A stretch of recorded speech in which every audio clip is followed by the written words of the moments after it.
করে ফসল ফলায়। ফলানোর পরে আমরা সকালবেলা ভোরে 4টার দিকে রাত্রে যাই মাঠ থেকে ফসলটা কালেকশন করে বাজারের দিকে রওনা দিই।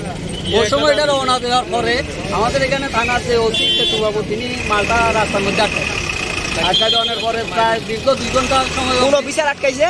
কেতুবাবু কি করছে তাই না কইছে যে এটা গাড়ি ওভারলোড আছে, যারা কৃষকরা মাল আনতে আছে তাদের মালটা এখান থেকে নিতে না আটকা দিচ্ছে। ওই সময় এরকম কয়টা গাড়ি আটকাইছে? এরকম প্রায় 20 থেকে 25টা গাড়ি আটকা দিচ্ছে। একটু জরিমানা করা হয়েছে? জরিমানা নয়, এটা আটকা দিচ্ছে বাজারে যে নির্দিষ্ট মানে কোনো ফাইন মানির কোনো কাগজ দেওয়া হয়েছে না? দেওয়া হয়েছে না। বাজারের যে নির্দিষ্ট টাইম, এই টাইমটা পার করানোর পরে আমরা বাজারে ঢুকছি। ওই সময় বিহারিরা মালটা কিনি যাতার গন্তব্যস্থলে বসে আমরা ওখানে মালটা আটকে গেছি। আমরা এখন মালটা কি করি? কোন বাজার এটা? এটা বাইকের বাজার। তো এখন আপনারা কিটা চাইতেছেন? আমরা মালটা ড্যামারেজ দেওয়া সরকারকে, কেতুবাবু ড্যামারেজ দিতে হবে। এই মালের ড্যামারেজ কেতুবাবু দিতে হবে এবং আগামী দিনে যেন অটো যেন কেতুবাবু বা অন্যান্য পুলিশ অফিসার না আসে। কারণ আমরা যদি এইভাবে যদি খারাপ হচ্ছে আছে মাল গাড়ি করে আনন্দ লাগবে।